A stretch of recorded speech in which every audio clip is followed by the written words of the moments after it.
Bismillahirrahmanirrahim. Assalamualaikum warahmatullahi wabarakatuh. Innal hamdalillah nahmaduhu wa nasta'inuhu wa nastaghfiruh wa na'udzu billahi min shururi anfusina wa min sayyiati a'malina. May yahdihillahu fala mudhillalah wa may yudlilhu fala hadiyalah. Asyhadu an la ilaha illallah wahdahu la syarikalah wa asyhadu anna Muhammadan abduhu wa rasuluhu la nabiyya ba'dah. Allahumma salli wa sallim wa barik ala hadan nabiyyil karim wa ala alihi wa sahabatihi wa man tabi'ahum bi ihsanin ila yaumiddin, amma ba'd. Allahumma ahyina ala sunnatih wa amitna ala millatih wahsyurna fi zumratih ma'al ladina an'amta alaihim minan nabiyyin was-siddiqin wa syuhada'i was-shalihin wa hasuna ulaika rafiqa. Alhamdulillah, Bapak-bapak, Ibu-ibu, jamaah sekalian yang dimuliakan Allah Subhanahu wa taala, para alim, para sesepuh, para ustadz, para kiai yang kita tunggu nasihat dan fatwanya. Bersyukur pada kesempatan malam hari ini dimudahkan langkah kita, diringankan hati kita untuk hadir di sini bersama-sama untuk tawasau bil haq dan tawasau bis sabr dalam rangka mengkaji sirah nabawiyah, mengambil inspirasi, ibrah, pelajaran dari setiap detik kehidupan Rasulullah sallallahu alaihi wasallam. Salawat dan salam marilah senantiasa kita sampaikan, kita doakan kepada Rasulullah sallallahu alaihi wasallam, begitu pula kepada keluarga beliau, kepada para sahabat ridwanullah alaihim, dan juga kepada seluruh pengikut beliau dan penerus risalahnya hingga hari akhir nanti. Bapak, Ibu, dan jamaah sekalian, alhamdulillah kita akan lanjutkan bahasan kita sirah nabawiyah. Sebelum ini kita membahas tentang bagaimana dakwah beliau pasca kejadian di Taif. Jadi itu kira-kira pada mulai dari Dzulhijjah, Dzulqa'dah, Dzulhijjah tahun 10 Ba'dal Bi'sah dari kenabian. Nah, bab berikutnya adalah kita mengkaji satu kejadian yang insya Allah sudah cukup populer dalam telinga kita, dalam ingatan kita. Suatu kejadian yang kita peringati setiap tahunnya, yaitu adalah Isra Mi'raj, Al-Isra wal Mi'raj. Jadi kita tidak akan mengulangi membahas detail tentu kejadiannya, tapi kita bisa juga nanti fokus kepada ibrahnya. Karena kalau detail kejadiannya, saya kira sejak kecil setiap 27 Rajab kita sudah diingatkan oleh para ustadz, para mubalik tentang Isra Mi'raj itu sendiri. Yang pertama terkait waktunya terlebih dahulu. Ikhtalafa fi ta'yin zamanihi ala aqwalin syattah. Meskipun kita tahu di Indonesia kita mengambil pendapat 27 Rajab sebagai peringatan untuk Isra Mi'raj, sesungguhnya ada perbedaan di antara para mu'arrikhin, para pakar sejarah di dalam menentukan kapan tepatnya. Fakila kanal Isra fi sanah allati akramahu Allahu fiha bin nubuwah wahtarahu at-Tabari. Imam Tabari kita tahu beliau juga menulis buku sirah, termasuk awal-awal yang menulis sirah secara lengkap. Beliau mengatakan bahwa Isra Mi'raj ini di tahun pertama kenabian, yaitu tahun ketika Rasulullah SAW diutus, dilantik menjadi nabi, ketika beliau usia 40 tahun. Wakila, ada yang mengatakan setelah beliau diutus menjadi nabi bi khamsi sinin, lewat 5 tahun, artinya 5 tahun dari tahun kenabian. Ini pendapat yang dipilih oleh Imam An-Nawawi dan Imam Al-Qurtubi. Imam An-Nawawi kita tahu beliau adalah ulama yang menuliskan kitab Riyadhus Shalihin dan banyak kitab lain seperti Al-Adhkar, Syarah Sahih Muslim. Beliau memilih pendapat pada 5 tahun dari kenabian. Begitu pula Imam Al-Qurtubi yang menulis Tafsir Al-Qurtubi, Tafsir Al-Jami' li Ahkamil Quran, beliau menyebutkan tahun kelima dari kenabian. Wa qila kana lailatus sabi wal isrin min syahri Rajab sanah asyrah minan nubuwah. Ada yang mengatakan, nah ini tanggalnya pas. Ada yang mengatakan 27 Rajab tahun 10 dari kenabian.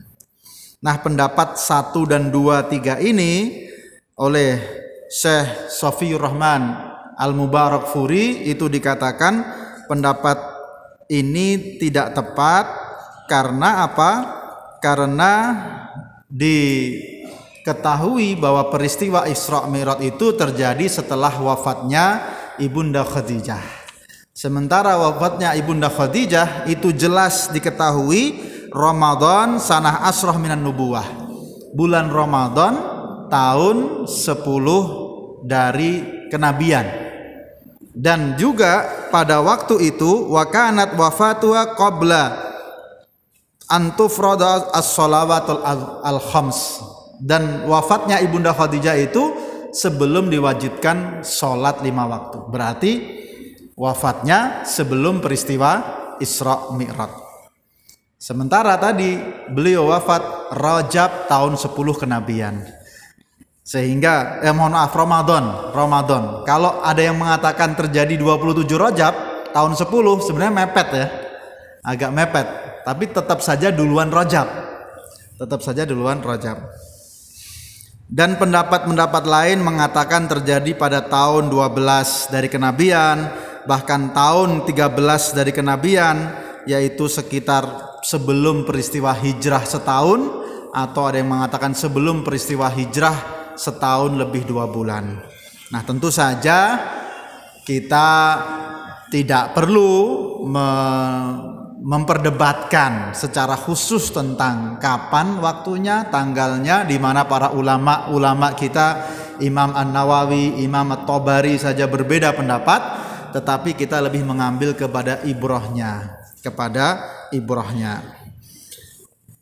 Ibnu Qayyim mengatakan, beliau meringkaskan peristiwa Isra Mi'raj ini dengan mengatakan asra bi Rasulillah sallallahu alaihi wasallam bi jasadihi ala sahih. Jadi Rasulullah sallallahu alaihi wasallam diperjalankan pada waktu malam hari dengan jasadnya, pendapat yang sahih, yaitu secara fisik beliau juga melakukan perjalanan itu. Karena memang ada beberapa pendapat, 1-2 pendapat yang mengatakan bukan perjalanan fisik, tetapi yang sahih, yang kuat adalah perjalanan fisik. Minal Masjidil Haram ila Baitil Maqdis, dari Masjidil Haram ke Baitil Maqdis, raqiban alal buraq, naik buraq, ya, satu hewan tunggangan antara seperti bighal dan keledai yang dia lewat jalur biasa. Jadi bukan kemudian lewat angkasa, lewat langit, lewat jalur biasa, tetapi langkahnya cepat. Setiap satu langkahnya dia bisa melampaui sejauh mata memandang.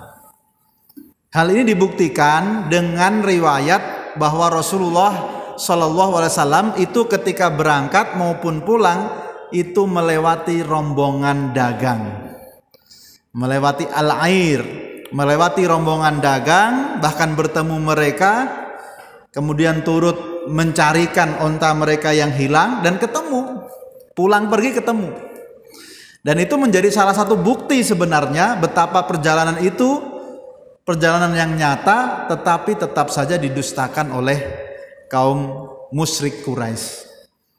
Mereka juga sudah mengecek, benar nggak ada rombongan dagang yang ketemu Rasulullah SAW dalam perjalanan ke Baitul Maqdis. Sudah dicek ketika datang, ketika pulang ke Mekah, dicek, ternyata tetap saja didustakan.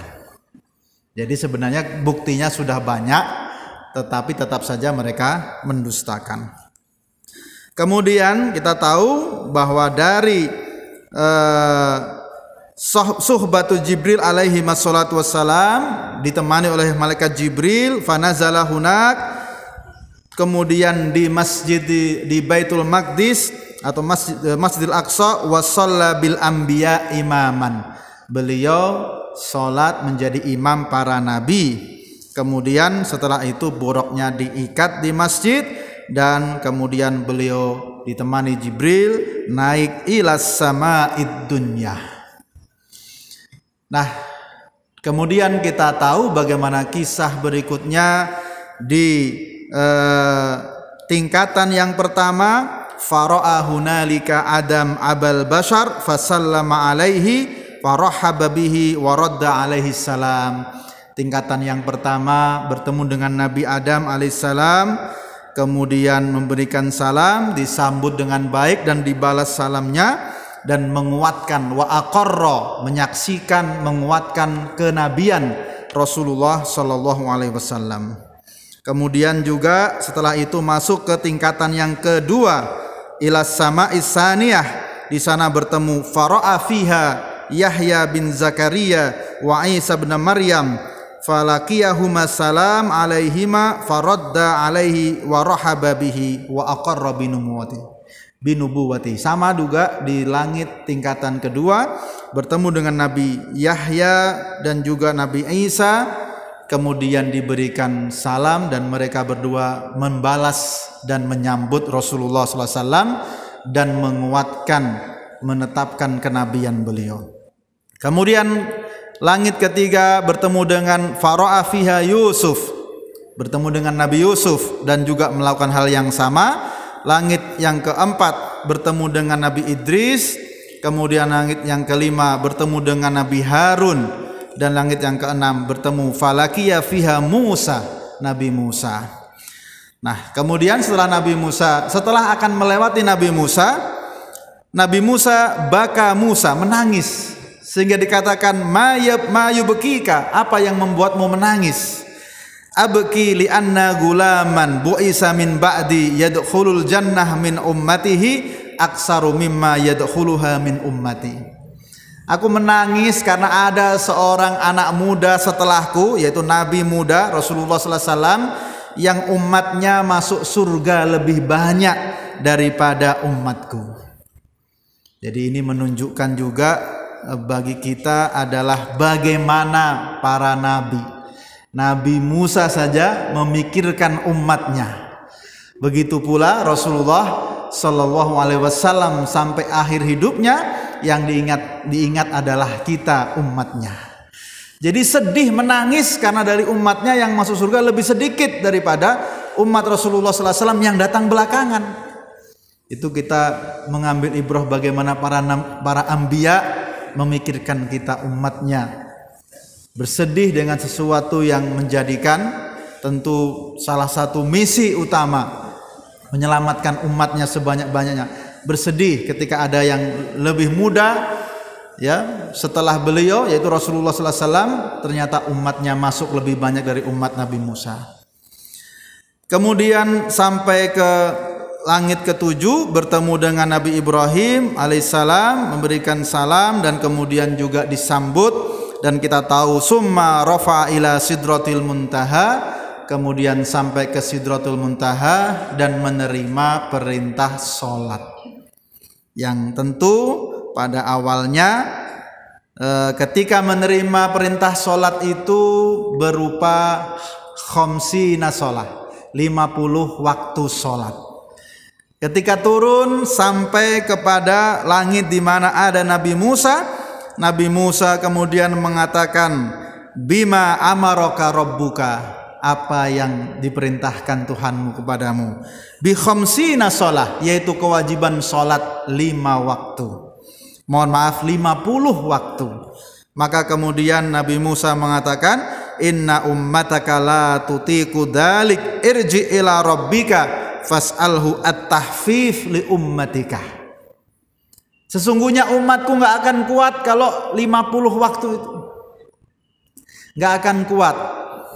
Maka kembalilah kepada Tuhanmu, kemudian mintalah keringanan untuk umatmu. Maka kemudian beliau Rasulullah sallallahu alaihi wasallam faltafata ila Jibril. Awalnya melihat dulu ke arah Jibril, meminta persetujuan apakah akan meminta keringanan atau tidak.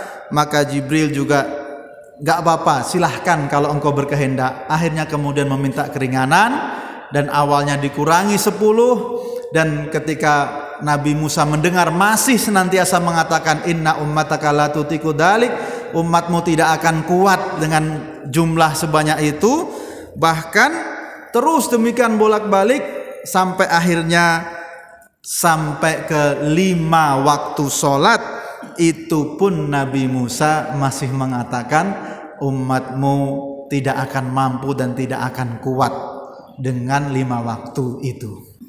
Maka Rasulullah sallallahu alaihi wasallam menjawab, qad istahyaitu min rabbi walakin ardo aslam.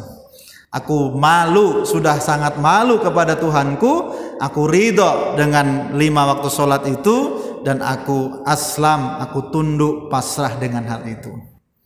Jadi ini menunjukkan banyak hal, yang salah satunya adalah bagaimana satu anugerah bagi kita umat Rasulullah sallallahu alaihi wasallam, dari awalnya 50 waktu sholat kemudian mendapatkan keringanan jadi 5 waktu sholat. Pertanyaannya, kira-kira prediksi Nabi Musa yang mengatakan umatmu tetap gak kuat 5 waktu itu benar atau tidak kira-kira? Kalau lihat kenyataannya benar juga Pak ya. Sudah dipotong 5 waktu saja masih banyak yang berat.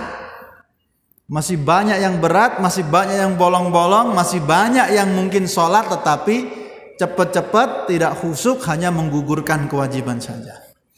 Jadi kita sudah diberikan anugerah yang luar biasa, keringanan yang luar biasa, dan kita tidak bisa membayangkan kalau sholat 50 waktu ya, isinya mungkin jamak qashar terus mungkin ya, dengan berbagai macam uzurnya. 50 waktu dalam sehari tidak bisa melakukan aktivitas, beristirahat, bekerja dan dengan efektif. Maka ini adalah hal yang tentu kita syukuri. Kemudian juga episode lain dalam perjalanan Rasulullah SAW Isra Mi'raj itu adalah beliau diperlihatkan dengan banyak hal. Min ayatihil kubra, diperlihatkan ada penghuni neraka dan penghuni surga. Diperlihatkan azab-azab terhadap beberapa penyakit-penyakit sosial di masyarakat.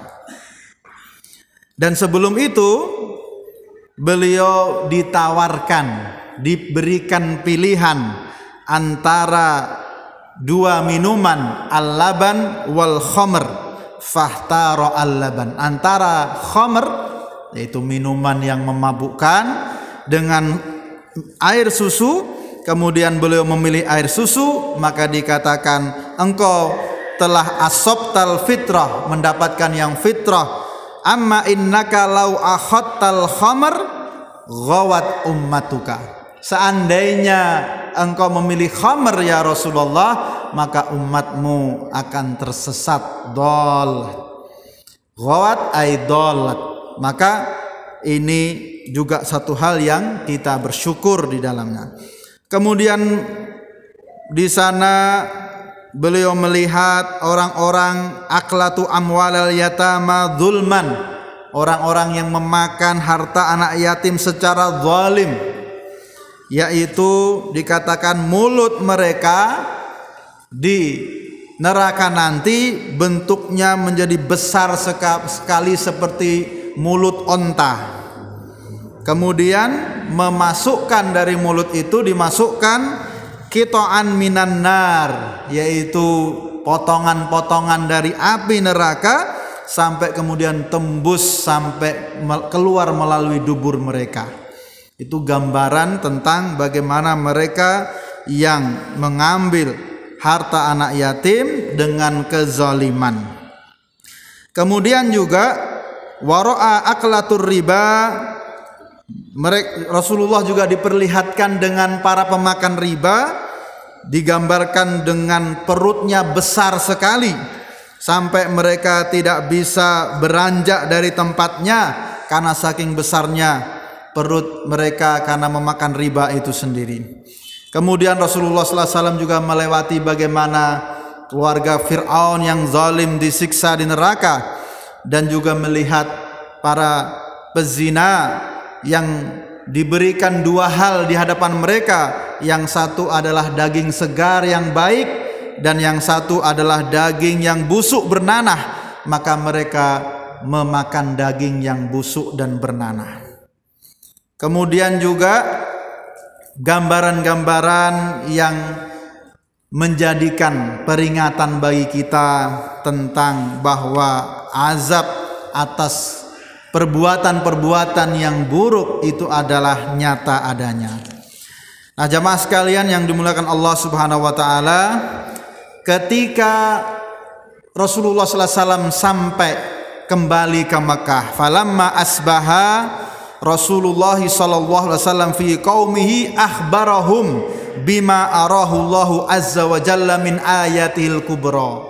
Rasulullah SAW berani, beliau menyampaikan kepada kaumnya, termasuk tentu di dalamnya adalah orang-orang musyrik Mekah, tentang kisah Isra Mi'raj, yang tentu beliau tahu pasti itu akan semakin menambah pendustaan mereka kepada Rasulullah SAW.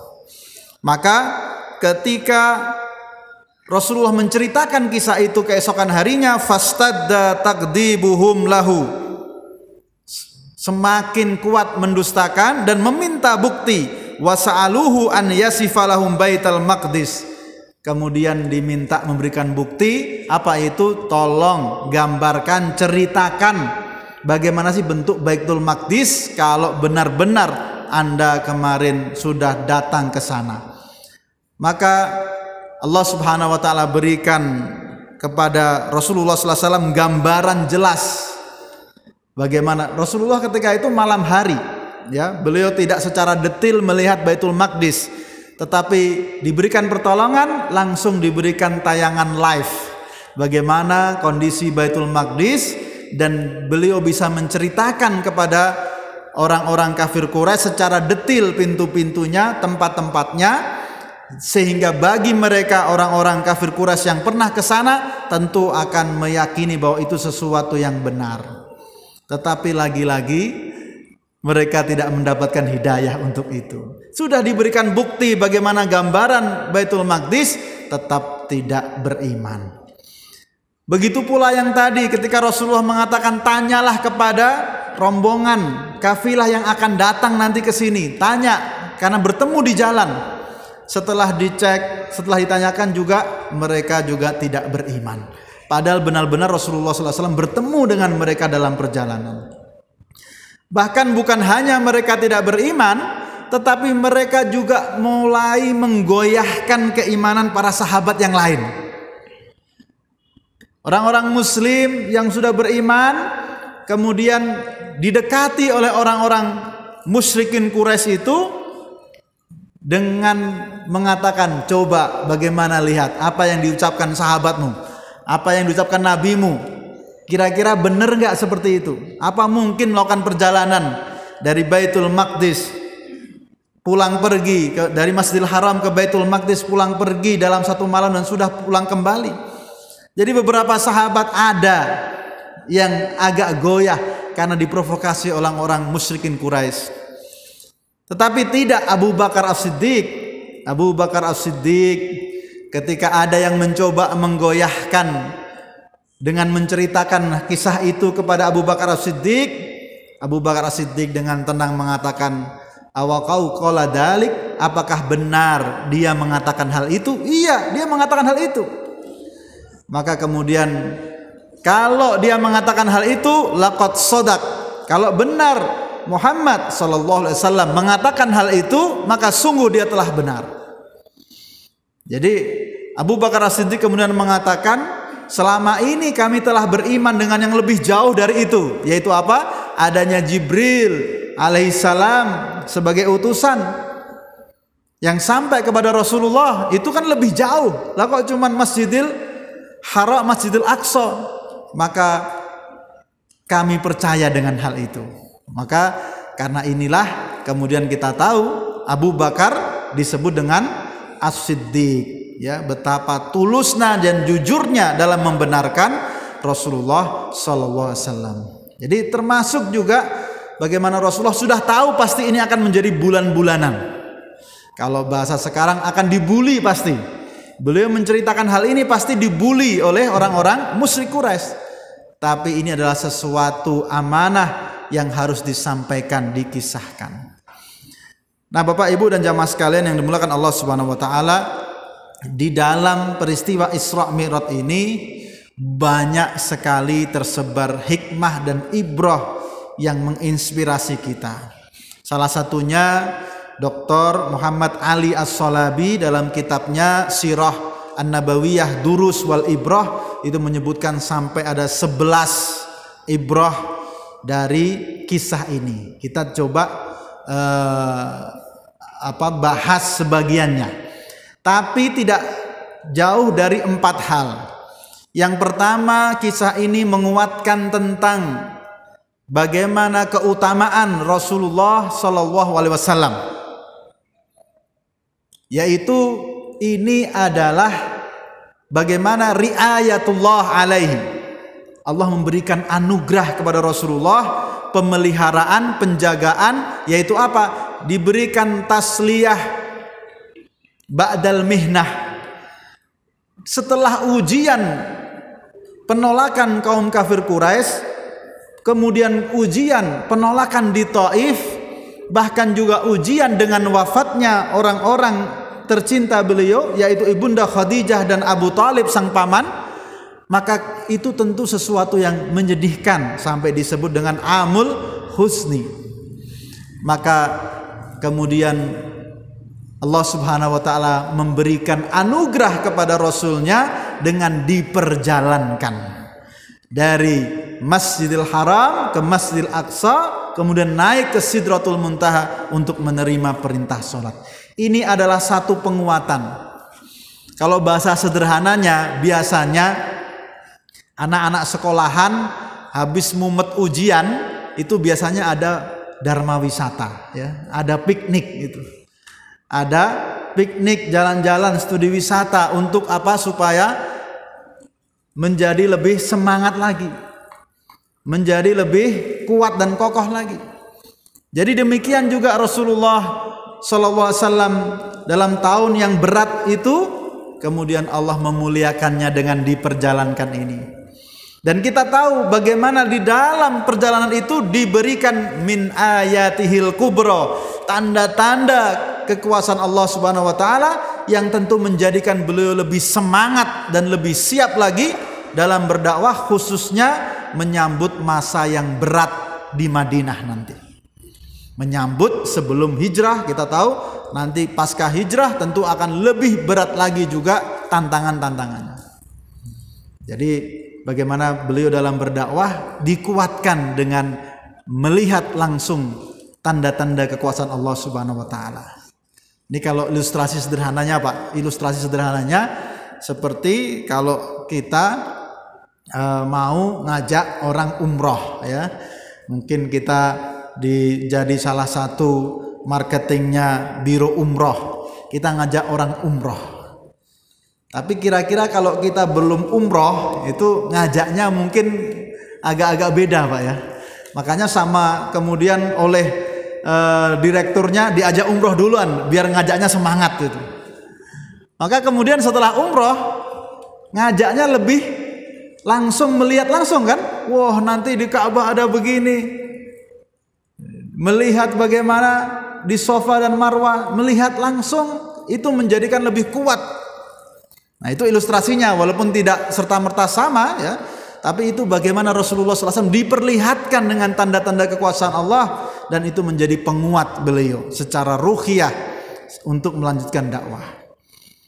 Kemudian juga bagaimana keutamaan beliau tergambar dengan beliau diberikan kepercayaan untuk menjadi imam di Baitul Maqdis, mengimami para anbiya.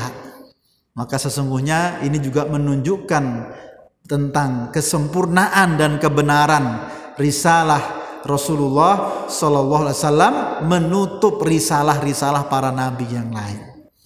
Jadi tidak ada pilihan untuk dibandingkan ya. Ketika ada risalah yang telah menutup dan menyempurnakan, maka dibuktikan Rasulullah diberikan kepercayaan untuk menjadi imam para nabi-nabi yang lain. Kemudian juga keutamaan beliau, bagaimana beliau diberikan pilihan antara khamr dan air susu. Beliau memilih air susu yang menjadikan kemudian insya Allah menjadi jaminan kebaikan bagi umatnya. Jadi pelajaran-pelajaran tentang keutamaan Nabi Muhammad sallallahu alaihi wasallam. Kemudian juga pelajaran lainnya adalah tentang fadilatus sholah, keutamaan sholat. Karena perintah-perintah lain disampaikan melalui Jibril di dalam ayat-ayat Al-Quran. Khusus perintah sholat itu langsung melalui peristiwa Isra Mi'raj. Ini menunjukkan sholat itu adalah satu ibadah yang spesial, yang istimewa, yang utama, dan kita tahu dalam banyak hadis juga disebutkan seperti itu. Sholat adalah tiangnya agama. Sholat adalah awwalu ma yuhasabu abdun yaumal qiyamah. Yang pertama kali dicek dulu ibadah kita di hari kiamat nanti, hari akhirat adalah sholat kita. Maka ibadah-ibadah yang lain disampaikan melalui malaikat Jibril, sholat langsung. Sebagaimana kita seringkali demikian ya, ketika ada pesan orang, kita bisa tahu bagaimana pentingnya pesan itu kan kadang-kadang dengan media apa. Kalau WA berarti pesan biasa ya. Kalau telepon berarti lebih penting lagi. Kalau orangnya datang langsung ke rumah kita, berarti kira-kira lebih penting lagi. Maka kira-kira demikian. Maka ketika kita bicara Isra Mi'raj, salah satu pelajaran terpenting tentu adalah bagaimana kita berupaya memperbaiki dan meningkatkan kualitas sholat kita.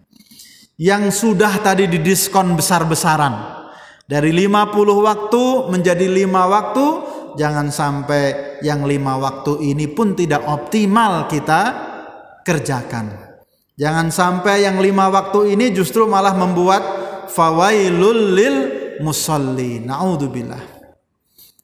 Menjadikan celaka ketika kita sholat, alladzinahum an sholatihim sahun, lalai di dalam sholat kita, yang disebutkan oleh tafsir Ibnu Katsir, yang disebut lalai itu bisa jadi lalai dari sisi waktunya, yaitu menunda-nunda, bisa juga lalai dari sisi berjamaahnya, bisa juga lalai dari sisi kita tidak khusyuk di dalamnya. Nah, ini yang lebih sering menguji kita. Sampai beliau Rasulullah Shallallahu Alaihi Wasallam mengingatkan bahwa ada orang yang keluar dari sholatnya dan masing-masing bawa pahala beda-beda.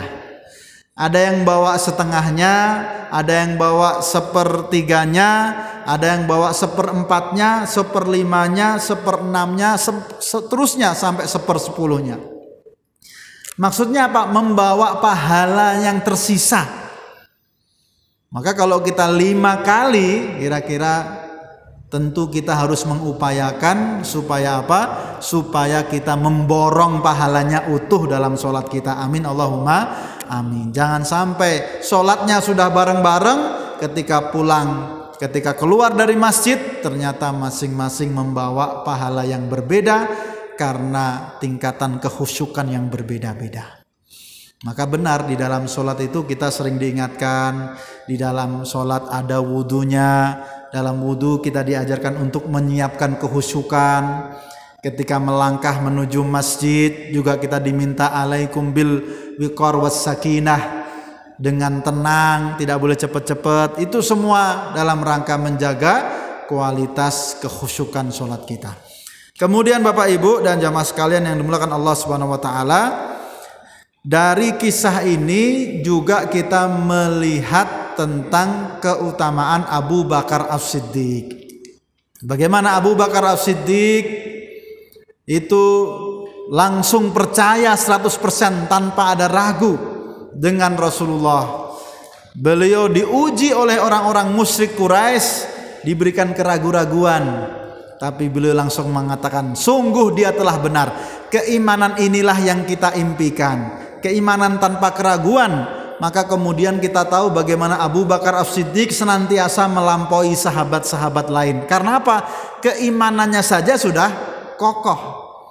Pernah beliau Rasulullah SAW mengumpulkan dalam satu waktu para sahabat dikumpulkan dan ditanya, man asbaha minkum shaiman, man at'ama minkumul yauma miskinan, man ada minkumul yauma maridon, man tabi'a minkumul yauma janazah. Siapa yang puasa hari ini?